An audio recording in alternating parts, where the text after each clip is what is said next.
नमस्कार, स्वागत है आप सभी का। आप देख रहे हैं सुबह 9 बजे। मैं हूं प्रीति। आइए बुलेटिन की शुरुआत करते हैं हेडलाइंस के साथ। महाराष्ट्र में रेजिडेंट डॉक्टरों की हड़ताल खत्म, काम पर लौटे 4000 डॉक्टर, सरकार ने मानी ज्यादातर मांगे।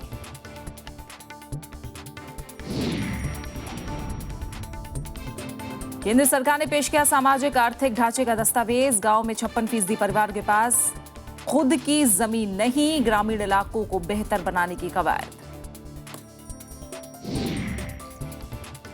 बीजेपी ने किया संगठन में फेरबदल, उत्तर प्रदेश में ओम माथुर के साथ होंगे 5 सह प्रभारी, पश्चिम बंगाल की जिम्मेदारी कैलाश विजयवर्गीय को, सरोज पांडे को मिली महाराष्ट्र की कमान। श्रीलंका के चुनाव में नाटकीय परिवर्तन, राष्ट्रपति सिरिसेना ने बनाया कट्टर विरोधी राजपक्षे को सत्ताधारी गठबंधन का उम्मीदवार, 17 अगस्त को होंगे संसदीय चुनाव। विश्व हॉकी लीग के सेमीफाइनल में बेल्जियम से हारा भारत, महिला टीम का आज जापान से मुकाबला, रियो ओलंपिक के लिए नहीं क्वालिफाई कर पाया पाकिस्तान।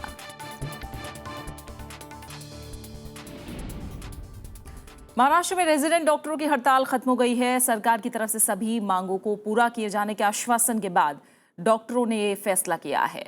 2 दिन बाद प्रदेश के अस्पतालों में चिकित्सा सेवाएं बहाल होने से मरीजों को राहत मिली है। मुंबई समेत महाराष्ट्र में रेजिडेंट डॉक्टरों की बेमियादी हड़ताल खत्म होने पर मरीजों ने राहत की सांस ली। अस्पतालों में अब सामान्य कामकाज होने लगा है। इससे पहले रेजिडेंट डॉक्टरों के एक प्रतिनिधिमंडल ने राज्य के शिक्षा मंत्री विनोद तावड़े से शुक्रवार शाम मुलाकात की। सरकार की ओर से समयबद्ध तरीके से सभी मांगों को पूरा करने के आश्वासन के बाद डॉक्टरों ने हड़ताल वापस लेने का फैसला किया। ऑनरेबल मिनिस्टर हमारे तावड़े साहब, हमारे सचिव मैडम गार्गीण मैडम और डॉक्टर शिंगारे सर जो है संचालक, उनके साथ चर्चा हुई। जो भी ये चर्चा हुई उसमें 90% मांगे उनकी ऑनरेबल मिनिस्टर साहब ने एक्सेप्ट किया है। Maharashtra association of resident doctor यानी MARD की अहम मांगों में स्टाइपेंड बढ़ाए जाने, काम के घंटे तय किए जाने, डॉक्टरों की सुरक्षा, अस्पतालों में CCTV कैमरा लगवाना और डॉक्टरों की सुविधाओं में इजाफा करना शामिल है। सरकार ने इनमें से ज्यादातर मांगों को पूरा करने की बात कही है। महाराष्ट्र के करीब 4000 डॉक्टरों की 2 दिन चली हड़ताल से लोगों को काफी दिक्कतों का सामना करना पड़ा था। उनकी मांगे माने जाने से प्रदेश सरकार के बजट पर अतिरिक्त बोझ पड़ेगा, लेकिन डॉक्टरों की सुविधाओं में इजाफा जरूर होगा। Bureau report, Rajya Sabha TV. इसी पर ज्यादा जानकारी के लिए बात करते हैं। समय हमारे साथ डॉक्टर आशीष तिवारी जुड़े हैं, जो कि सदस्य IMA के। आशीष जी, स्वागत है आपका। शुक्रिया राज्यसभा टीवी से बात करने के लिए। माना जा रहा है कि ज्यादातर मांगे मान ली गई हैं, क्या सभी मांगे मान ली गई आप लोगों की? देखिए, इसमें इशू सबसे बड़ा ये है कि एक तो डॉक्टरों की सुरक्षा। आज आप देख रहे हैं, हर रोज हम मीडिया में देखते हैं कि डॉक्टरों के ऊपर हमले हो रहे हैं। ऐसे माहौल में डॉक्टर इलाज कैसे करेगा मरीज का? तो सुरक्षा का इशू बहुत पुराना था, सरकार ने आज तक ध्यान नहीं दिया। एक बार फिर हमें आश्वासन मिला है कि डॉक्टरों की सुरक्षा को सुदृढ़ किया जाएगा। अब ये होता है कि नहीं होता, भविष्य में देखने की बात है। दूसरा इशू ये था डॉक्टरों का वेतनमान। आज 40-45 हजार रुपए अगर एक डॉक्टर को मिलते हैं, क्वालिफाइड डॉक्टर को, जो कि 10 साल पढ़ के आता है, तो इस 40 हजार में डॉक्टर का गुजारा कैसे होगा? कम से कम डॉक्टर प्रोफेशन के नाते एक रेस्पेक्टेबल रिम्यूनरेशन होना चाहिए, जो कि बहुत समय से पेंडिंग है। हर बार जब स्ट्राइक होती है, ये सरकार 2000, 4000, 5000 रुपए बढ़ा देती है, स्ट्राइक खत्म हो जाती है। सरकार को एक भविष्य की योजना बनानी चाहिए कि डॉक्टरों का वेतन कम से कम कितना हो, ताकि उनकी अपनी जिंदगी कंफर्टेबल हो सके। जी, डॉक्टरों से भी मैं अपील करता हूं कि सरकार के साथ संवाद बनाए रखें। बार बार हड़ताल करने से जनता को परेशानी ऑब्वियसली होती है। जी, ये अहम मांगे थी। हुए। तिवारी जी, अगर आप बता पाए, आश्वासन क्या सभी मांगों पर मिल गया है आपको? नहीं, अब देखिए, आश्वासन तो सरकार का काम है आश्वासन देना। तो पिछले 10 साल से हम आश्वासन लेते आ रहे हैं और वो पूरे होते नहीं है।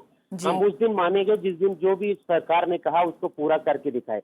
सुरक्षा का मसला मैं 15-20 साल से देख रहा हूँ। सरकार बोलती है आपकी सुरक्षा को सुनिश्चित करेंगे, आज तक कभी नहीं हो पाई। तो हम लोग तब बात करेंगे जिस दिन ये सुनिश्चित हो जाएगी। सरकार को मुंह चलाने में, कहने में, आश्वासन देने में कोई खर्चा थोड़े होता है। जी डॉक्टर तिवारी आया और करके चले गए। बहुत बहुत शुक्रिया डॉक्टर तिवारी, आपका हमारे साथ जुड़ने के लिए, इस तमाम बातचीत के लिए। तो वेतन की अहम मांग और खासतौर से सुरक्षा की मांग सरकार के सामने रखी गई थी, काम के घंटे तय करने, यही सब मांगे थी जिन पर आश्वासन मिला है सरकार की तरफ से। और फिलहाल महाराष्ट्र में डॉक्टरों ने अपनी हड़ताल वापस ले ली है। आइए आगे की खबरों का रुख करते हैं। बीजेपी ने अपने राज्य प्रभारियों और सह प्रभारियों में भारी फेरबदल किया है। बिहार, उत्तर प्रदेश और पश्चिम बंगाल में आगामी चुनाव को देखते हुए ये बदलाव अहम माने जा रहे हैं। सबसे अहम उत्तर प्रदेश की टीम की तैनाती है। मौजूदा प्रभारी ओम माथुर के साथ 5 सह प्रभारी बनाए गए हैं। बीजेपी ने बिहार और उत्तर प्रदेश को छोड़कर कई दूसरे राज्यों में आगामी विधानसभा चुनाव को देखते हुए बड़े संगठनात्मक बदलाव किए हैं। इन राज्यों में बीजेपी अध्यक्ष अमित शाह ने केंद्रीय प्रभारी के साथ 1 से ज्यादा सह प्रभारी भी जोड़े हैं। बिहार में पार्टी प्रभारी भूपेंद्र यादव के साथ पवन शर्मा और CR पाटिल को सह प्रभारी बनाया गया है। वहीं उत्तर प्रदेश के लिए पार्टी ने चुनावों से 1.5 साल पहले ही OP माथुर के साथ 5 सह प्रभारी वीरेंद्र खटीक, रामेश्वर चौरसिया, रमेश बिधूड़ी, सत्येंद्र कुशवाहा और सुनील ओझा की नियुक्ति की है। जबकि पश्चिम बंगाल के लिए कैलाश विजयवर्गीय को प्रभारी बनाया गया है। सिद्धार्थ नाथ सिंह और सुरेश पुजारी सह प्रभारी होंगे। निश्चित रूप से वहाँ पर हमारा काम ग्रामीण क्षेत्र में कम है और वो जरूर चुनौती है, तो हम काम खड़ा करेंगे और माध्यम भी होगा भारतीय जनता पार्टी की विचारधारा और हमारा नेतृत्व। वहीं अरुण सिंह ओडिशा, दिनेश शर्मा गुजरात, श्रीकांत शर्मा हिमाचल प्रदेश के प्रभारी होंगे। पार्टी ने महाराष्ट्र का प्रभारी सरोज पांडे को बनाया है। बीजेपी उपाध्यक्ष श्याम जाजू उत्तराखंड के साथ दिल्ली के भी प्रभारी होंगे। उनके साथ तरुण चुग को दिल्ली का सह प्रभारी बनाया गया है। सांगठनिक दृष्टि से कार्यभार का आवंटन किया गया है और मुझे लगता है कि हम सामूहिक नेतृत्व पर विश्वास करते हैं, इसलिए राज्य की तात्कालिक परिस्थितियों को देखते हुए सभी नेताओं के साथ विचार विमर्श के बाद संगठन को मजबूत करने की दिशा में कदम बढ़ाएंगे। संगठनात्मक बदलाव में युवाओं को खास तवज्जो दी गई है। पार्टी अध्यक्ष अमित शाह की अध्यक्षता में दिल्ली में शुक्रवार को हुई बैठक में इन नामों पर मुहर लगी। Bureau report, Rajya Sabha TV. आजादी के बाद पहली बार देश के ग्रामीण इलाकों के सामाजिक आर्थिक ताने बाने को उजागर करने वाले आंकड़े जारी किए गए। इन आंकड़ों के मुताबिक गांव में 56% परिवारों के पास खुद की जमीन नहीं है। केंद्र सरकार का मानना है कि इन आंकड़ों से नीतियां बनाने और योजनाओं के बेहतर प्रबंधन में मदद मिलेगी। देश की कुल 24 करोड़ 39 लाख परिवारों में से 17 करोड़ 91 लाख परिवार गांव में रहते हैं। 2 करोड़ 37 लाख परिवार एक कमरे के कच्चे मकानों में गुजर बसर को मजबूर हैं। इसके अलावा 4 करोड़ 21 लाख परिवार ऐसे हैं जिनमें रह रहे 25 साल से ज्यादा उम्र के सदस्यों को कभी कोई शिक्षा नहीं मिल सकी। ये तथ्य बीते 8 दशक में पहली बार जारी सामाजिक आर्थिक और जाति जनगणना में निकलकर सामने आए। Very important input for all policy makers, both in the central government and the state governments. And I'm sure with the enormity of schemes and their reaches that all governments have, this document will form a basis of helping us to target groups for support. सामाजिक, आर्थिक और जातिगत आधार पर जनगणना की घोषणा तत्कालीन प्रधानमंत्री मनमोहन सिंह ने मई 2010 में लोकसभा में की थी। फिलहाल सरकार ने जातिगत जनगणना के आंकड़े पेश नहीं किए हैं। जातिगत आधार पर जनगणना सबसे पहले 1932 में की गई थी। देश के सभी 640 जिलों में जनगणना सर्वे के जरिए ग्रामीण इलाकों से जुड़ी कई जानकारियां जमा की गई। देश के सिर्फ 4.6% ग्रामीण परिवार आयकर देते हैं, जबकि वेतन भोगी ग्रामीण परिवारों की संख्या 10% है। ग्रामीण भारत में 30% से ज्यादा परिवारों की आमदनी का जरिया खेती है, जबकि 50% से ज्यादा परिवार दिहाड़ी मजदूरी पर निर्भर हैं। 56% ग्रामीण जनसंख्या के पास अपनी जमीन नहीं है। करीब 69 लाख परिवार ऐसे हैं जिनकी मुखिया महिला हैं। इनमें से सिर्फ 16 लाख परिवारों में महिला मुखिया हर महीने 10,000 रुपये कमाने में सक्षम है। बाकी परिवारों में महिलाएं इससे भी कम आय में गुजर बसर कर रही हैं। My team is endeavoring to assign a unique number of each to every household by linking NPR, TIN, Aadhaar, electoral rolls, number, etc. The data must be connected. Development program data serves need to connect, talk, and add value to each other. सरकार मानती है कि इन आंकड़ों से बेहतर नीति बनाने और सरकारी योजनाओं का ज्यादा फायदा वंचित तबकों तक पहुंचाना मुमकिन होगा। साथ ही गरीबी रेखा से नीचे रह रही आबादी की हालत सुधारने में भी मदद मिलेगी। प्रणव गोस्वामी, राज्यसभा टीवी। कांग्रेस ने आरोप लगाया है कि 1999 में कंधार में भारतीय विमान अपहरण मामले में तत्कालीन एनडीए सरकार ने कई गलतियां की। पार्टी ने प्रतिक्रिया रॉ के पूर्व प्रमुख एएस दुलत के बयान के बाद जाहिर की है। दुलत ने अपनी किताब में भी इस बारे में विस्तार से ब्यौरा दिया है। पूर्व रॉ प्रमुख एएस दुलत ने अपनी किताब कश्मीर द वाजपेयी ईयर्स में कहा है कि कंधार विमान के अपहरणकर्ताओं से निपटने में सरकार ने कई कूटनीतिक गलतियां की। दुलत ने यह भी कहा कि 2002 के गुजरात दंगों पर तत्कालीन प्रधानमंत्री अटल बिहारी वाजपेयी ने नाराजगी जताई थी और इसे एक गलती करार दिया था। फैसले लेने में कोई कमजोरी नहीं थी, कोई कमी नहीं थी, कोई दिक्कत नहीं थी। मैं अटल जी के पास गया था फेयरवेल कॉल करने, तो वो बड़े रिलैक्स्ड मूड में थे। तो मैंने कहा सर ये क्या हो गया? तो उन्होंने कहा इनको खुद नहीं मालूम क्या हो गया, मतलब कांग्रेस को नहीं मालूम कि ये कैसे जीत गए। तो उस दौरान बातों में फिर उन्होंने ये बात ज़रूर कही कि शायद गुजरात में हमारे से गलती हुई। सो ऑब्वियसली वो चीज़ उनके जहन में थी। 1999 में आतंकवादियों ने नेपाल से दिल्ली आ रहे इंडियन एयरलाइंस के विमान IC-814 का अपहरण कर लिया था। विमान को ईंधन भरने के लिए कुछ घंटों तक अमृतसर में उतारा गया, लेकिन बाद में आतंकवादी इसे अफगानिस्तान के कंधार ले गए। लेकिन दुलत के इस खुलासे के बाद कांग्रेस ने एनडीए सरकार पर आतंकवाद के खिलाफ ढुलमुल रवैया अपनाने का आरोप लगाया है। भारतीय जनता पार्टी बड़े बड़े बातें कहते हैं, लेकिन जब भी वो सरकार में रहे तो उन्होंने देश की सुरक्षा, देश का अखंडता के साथ समझौता की है। हालांकि बीजेपी ने कांग्रेस के आरोपों को सिरे से खारिज किया है। जिस प्रकार से IC-814 का पूरा प्रकरण था, बहुत गंभीर, चिंताजनक और कठिन निर्णय था। वो सारी पार्टियों से सहमति हुई थी, बातचीत हुई थी, और कांग्रेस पार्टी पर आरोप लगता था कि वो लोगों को भड़का रहे हैं ताकि एक दबाव बने सरकार पे कि किसी को छोड़ के उन लोगों को बचाया जाए। दुलत ने यह भी कहा कि तत्कालीन प्रधानमंत्री अटल बिहारी वाजपेयी 2002 के गुजरात दंगों से नाराज थे और उन्होंने इसे एक गलती करार दिया था। कांग्रेस ने इस मामले पर अब प्रधानमंत्री नरेंद्र मोदी से माफी मांगने की मांग की है। Bureau report, Rajya Sabha TV. Lalit Modi विवाद के मामले में केंद्र सरकार को घेरने की रणनीति क्या हो, इसे लेकर कांग्रेस के भीतर विरोधाभास नजर आ रहा है।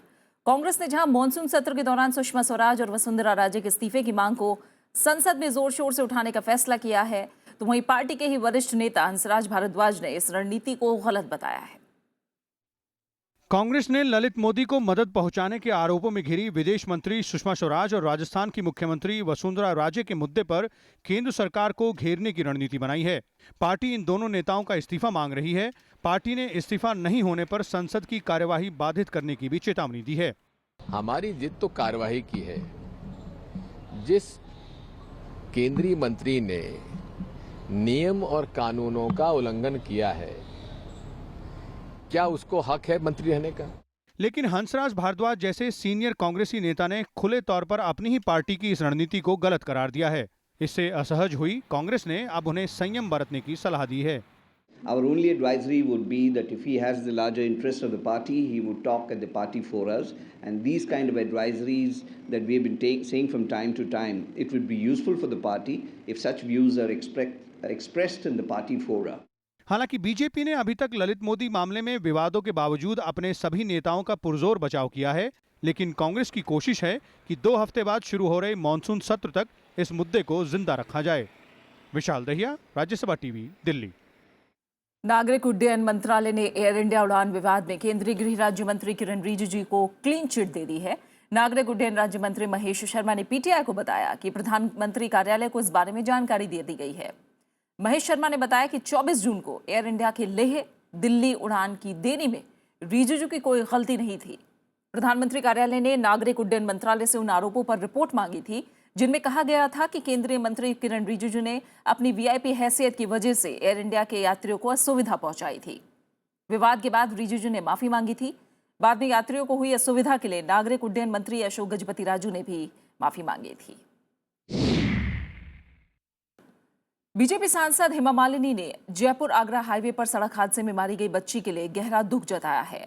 उन्होंने एक बयान जारी करके कहा कि हादसे में मासूम बच्ची की मौत से वो बेहद दुखी हैं। बयान में उन्होंने कहा है कि मुझे एहसास है कि जिस परिवार ने हादसे में अपनी बेटी खोई है उस पर क्या बीत रही होगी। राजस्थान के दौसा में गुरुवार रात हेमा मालिनी की कार दूसरी कार से टकरा गई थी। इस हादसे में दूसरी कार में बैठे एक बच्चे की मौत हो गई और 4 लोग जख्मी हो गए। इस दुर्घटना में हेमा मालिनी को भी चेहरे पर चोट आई थी। हेमा मालिनी के ड्राइवर पर केस दर्ज करने के बाद उसे गिरफ्तार किया गया था, लेकिन बाद में उसे जमानत दे दी गई। नए कालाधन कानून के तहत विदेशों में रखी अघोषित धन संपत्तियों जैसे अचल संपत्ति, आभूषण, शेयर और कलाकृतियों पर बाजार मूल्य के हिसाब से कर और जुर्माना लगाया जाएगा।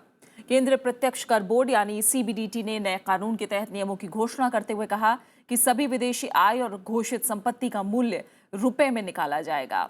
विदेशी बैंक खातों का कुल मूल्य इन खातों को खोले जाने से लेकर अब तक जमा की गई राशि को जोड़कर निकाला जाएगा। संपत्ति का मौजूदा मूल्य अगर उसके खरीद मूल्य से कम है तो कर विभाग उस पर कर और जुर्माने के आकलन के लिए खरीद मूल्य पर ही विचार करेगा।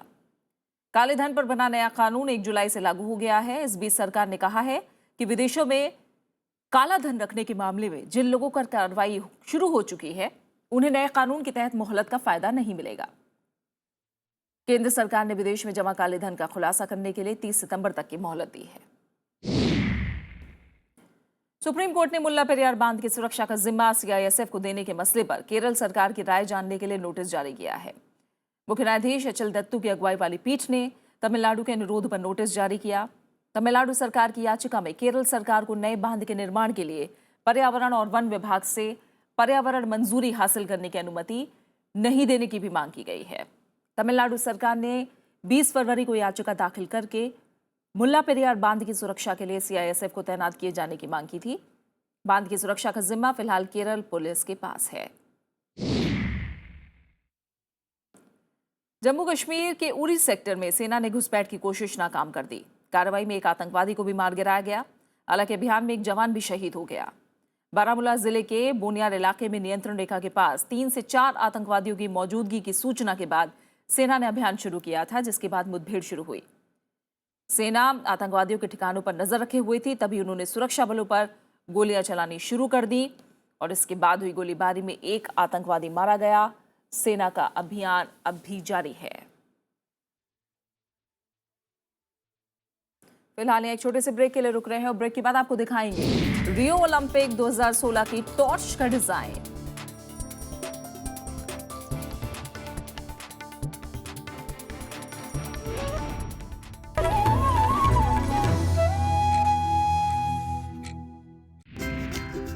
कागज पर उतरी रेखाएं, नेता के माथे चिंताएं, ब्यूरोक्रेसी तनी तनी सी, पब्लिक लेकिन खिली खिली सी।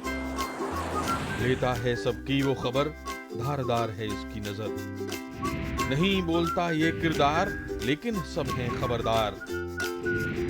पढ़ने वाले का जीते मन, सिर्फ एक है वही लक्ष्मण। देखिए विरासत में इस बार RK लक्ष्मण का कार्टून संसार।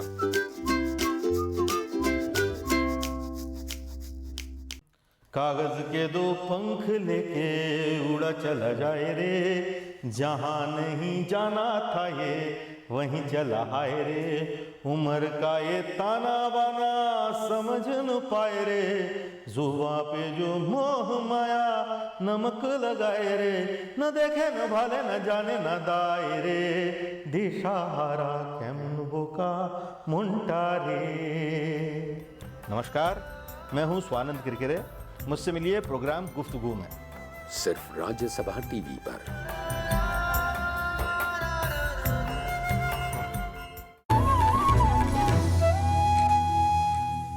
राज्यसभा सांसद तरुण विजय ने कहा है कि नाथुला पास के जरिए कैलाश मानसरोवर की यात्रा शुरू होने से न सिर्फ तीर्थयात्रियों को आवाजाही में सहूलियत मिली है, बल्कि भारत और चीन के संबंधों में नया अध्याय जुड़ा है। नाथुला पास से कैलाश मानसरोवर यात्रा से लौटे तरुण विजय ने कहा कि दोनों देशों के संबंधों में खासे उतार चढ़ाव आते रहे हैं, लेकिन दोनों देशों के वर्तमान राष्ट्र प्रमुख संधि और परस्पर सहयोग के जरिए टकराव को टालने की सोच रखते हैं। इस मौके पर तरुण विजय ने प्रधानमंत्री नरेंद्र मोदी का शुक्रिया अदा किया। इससे बढ़कर कोई यात्रा हो ही नहीं सकती। आप इसको धार्मिक दृष्टि से देखें, आस्था और आध्यात्मिकता की दृष्टि से देखें, वो तो है ही इसका महत्व, जिससे कोई नकार नहीं सकता, उसका मूलाधार ही यही है। लेकिन उसमें जो नया आधार प्रधानमंत्री नरेंद्र मोदी जी ने जोड़ा है, और इसके लिए चीन के राष्ट्रपति शी जिनपिंग जी का भी हम धन्यवाद करते हैं। अमेरिका भारत के साथ सुरक्षा संबंधों को प्रगाढ़ बनाने की नीति पर आगे बढ़ रहा है। पेंटागन ने 2015 के लिए राष्ट्रीय सैन्य रणनीति रिपोर्ट में कहा कि रूस, चीन और उत्तर कोरिया जैसे देश अमेरिका और उसके सहयोगियों के लिए सुरक्षा संबंधी खतरा पैदा करते हैं।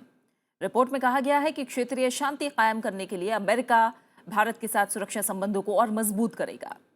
रिपोर्ट में यह भी कहा गया है कि चीन के कदम से एशिया प्रशांत क्षेत्र में तनाव बढ़ रहा है। अमेरिका ने माना है कि दक्षिण चीन सागर के बड़े हिस्से पर चीन का दावा अंतर्राष्ट्रीय कानून के अनुरूप नहीं है। अमेरिकी रिपोर्ट में रूस पर भी अंतर्राष्ट्रीय कानूनों के उल्लंघन की बात कही गई है। संयुक्त राष्ट्र मानवाधिकार संस्था में फिलिस्तीन मुद्दे पर लाए गए प्रस्ताव पर मतदान से भारत पहली बार अनुपस्थित रहा। प्रस्ताव में पिछले साल के गाजा संघर्ष में शामिल पक्षों की जवाबदेही की पैरवी की गई थी। भारत ने साफ किया है कि फिलिस्तीन मसले पर उसके पुराने रुख में कोई बदलाव नहीं आया है। पूर्वी यरूशलेम समेत अधिकृत फिलिस्तीनी क्षेत्र में अंतर्राष्ट्रीय कानूनों के उल्लंघन के लिए जवाबदेही और न्याय सुनिश्चित करने के लिए लाया गया प्रस्ताव के पक्ष में 41 और विपक्ष में 1 वोट पड़ा। 5 देश वोटिंग के दौरान गैर हाजिर रहे। पिछले साल गाजा पर 50 दिनों तक चले इजरायली हमले में 1462 नागरिक मारे गए थे, जबकि 11,000 से ज्यादा लोग जख्मी हुए थे। There is no change in India's long-standing position on support to the Palestinian cause. The issue in this particular resolution was the reference to the International Criminal Court. As you are aware, India is not a signatory to the Rome Statute which established the International Criminal Court. Sri Lanka के राष्ट्रपति मैत्रीपाला सिरिसेना ने अपने विरोधी और पूर्व राष्ट्रपति महिंदा राजपक्षे को अगस्त के संसदीय चुनाव में सत्तारूढ़ गठबंधन की तरफ से हिस्सा लेने की इजाजत दे दी है। राजपक्षे राजनीतिक वापसी की कोशिश कर रहे हैं और उनकी नजर प्रधानमंत्री की कुर्सी पर है। सत्तारूढ़ गठबंधन यूपीएफए के महासचिव सुशील प्रेमा जयंता ने बताया कि गुरुवार रात घटक दलों की बैठक हुई, जिसके बाद राष्ट्रपति सिरिसेना महिंदा राजपक्षे को चुनाव में खड़ा करने की इजाजत देने के लिए राजी हो गए। श्रीलंकाई राष्ट्रपति का ये फैसला हैरान करने वाला है, क्योंकि महज 6 महीने पहले ही राष्ट्रपति पद के चुनाव में सिरिसेना ने राजपक्षे को शिकस्त दी थी। राजपक्षे ने बुधवार को घोषणा की थी कि वो 17 अगस्त के संसदीय चुनाव में खड़ा होना चाहते हैं। ग्रीस की जनता बेलआउट पैकेज के बदले कर्जदाताओं के सुधार प्रस्तावों को मंजूर करने या नहीं करने के फैसले पर कल मतदान करने वाली है। उधर ग्रीस में सभी पक्षों की तरफ से रैलियों का दौर जारी है। ग्रीस के प्रधानमंत्री अलेक्सिस सिप्रास ने उन दावों को खारिज किया है कि रविवार को होने वाला जनमत संग्रह ग्रीस के यूरोजोन में बने रहने का फैसला करेगा। वहीं पूर्व प्रधानमंत्री और विपक्ष के नेता एंटोनिस समारास ने जनता से प्रस्ताव का समर्थन करने की अपील की है। ग्रीस में रविवार को होने वाले जनमत संग्रह के लिए तैयारियां आखिरी दौर में हैं। वहीं राजधानी एथेंस में बेलआउट पैकेज प्रस्ताव के विरोध और समर्थन में रैलियों का सिलसिला जारी है। शुक्रवार रात जनमत संग्रह को लेकर सरकार समर्थकों की रैली में करीब 25,000 लोग जुटे। इस दौरान प्रधानमंत्री एलेक्सिस सिप्रास ने जनता से बेलआउट पैकेज प्रस्ताव को खारिज करने की अपील की। उन्होंने ये भी कहा कि बेलआउट पैकेज को नकारने का वोट दोबारा बातचीत में ग्रीस की स्थिति को मजबूत करेगा।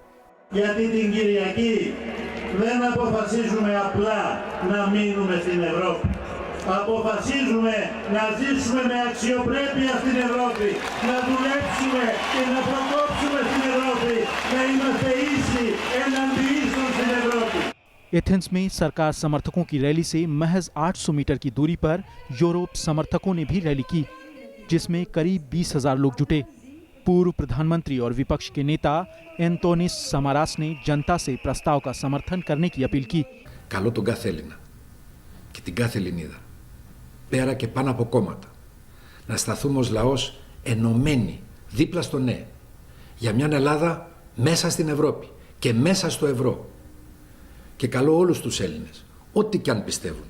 बेलआउट पैकेज प्रस्तावों को मंजूर करने या नहीं करने के फैसले पर ग्रीस की जनता लगभग आधी बटी नजर आ रही है।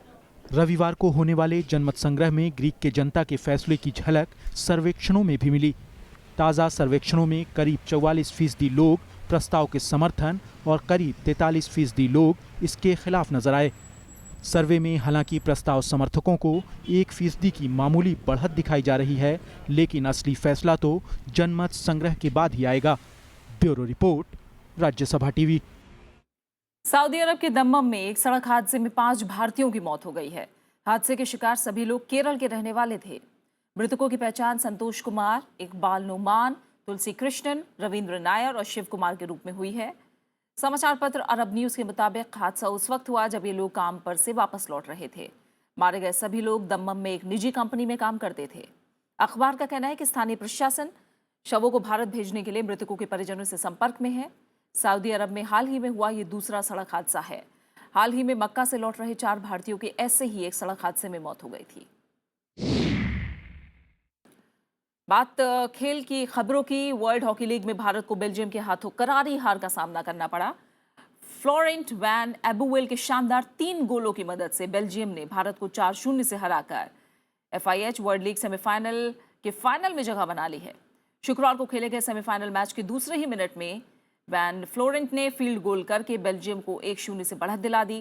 फिर बेल्जियम ने मैच में मिले 5 पेनल्टी कॉर्नर में से 3 को गोल में बदला, जबकि भारत ने अपने दोनों पेनल्टी कॉर्नर को बेकार कर दिया। बेल्जियम ने 5 जुलाई को होने वाले फाइनल मुकाबले के लिए अपना स्थान सुरक्षित कर लिया है, जहां उसका सामना विश्व चैंपियन ऑस्ट्रेलिया और ब्रिटेन के बीच होने वाले मुकाबलों के विजेता से होगा। हारने वाली टीम भारत के साथ तीसरे स्थान के लिए भिड़ेगी। ये मैच भी 5 जुलाई को ही होगा। भारत पहले ही रियो ओलंपिक के लिए क्वालिफाई कर चुका है, ऐसे में उसके लिए ये मैच सिर्फ तीसरा स्थान हासिल करने के लिहाज से अहम होगा।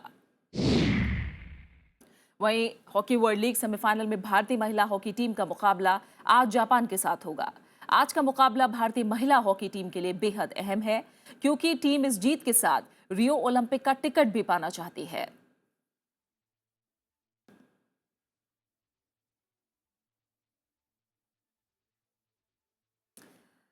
वहीं एक समय खेल की सबसे ताकतवर टीमों में शुमार रही पाकिस्तान की पुरुष हॉकी टीम विश्व लीग सेमीफाइनल के प्लेऑफ मुकाबले में आयरलैंड के हाथों 0-1 से उलटफेर का शिकार हो गई।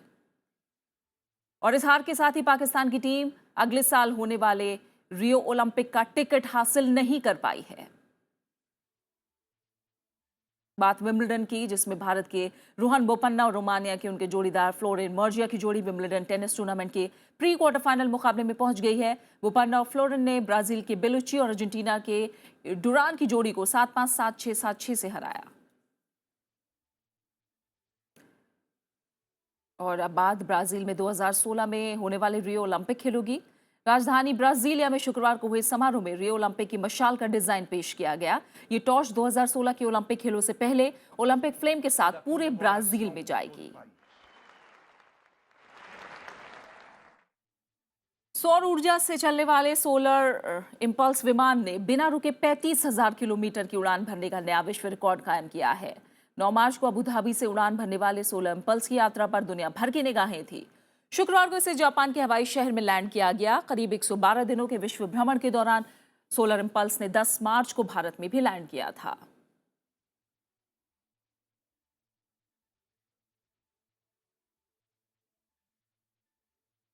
और इसी के साथ फिलहाल इस बुलेटिन में इतना ही। आखिर में एक नजर हेडलाइंस पर। महाराष्ट्र में रेजिडेंट डॉक्टरों की हड़ताल खत्म। काम पर लौटे 4,000 डॉक्टर। सरकार ने मानी ज्यादातर मांगे। केंद्र सरकार ने पेश किया सामाजिक आर्थिक ढांचे का दस्तावेज। गांव में 56% परिवारों के पास खुद की जमीन नहीं। ग्रामीण इलाकों को बेहतर बनाने की कवायद। बीजेपी ने किया संगठन में फेरबदल। उत्तर प्रदेश में ओम माथुर के साथ होंगे 5 सह प्रभारी। पश्चिम बंगाल की जिम्मेदारी कैलाश विजयवर्गीय को, सरोज पांडे को मिली महाराष्ट्र की कमान। श्रीलंका के चुनाव में नाटकीय परिवर्तन। राष्ट्रपति सिरिसेना ने बनाया कट्टर विरोधी राजपक्षे को सत्ताधारी गठबंधन का उम्मीदवार। 17 अगस्त को होंगे संसदीय चुनाव। विश्व हॉकी लीग के सेमीफाइनल में बेल्जियम से हारा भारत। महिला टीम का आज जापान से मुकाबला। रियो ओलंपिक के लिए नहीं क्वालिफाई कर पाया पाकिस्तान।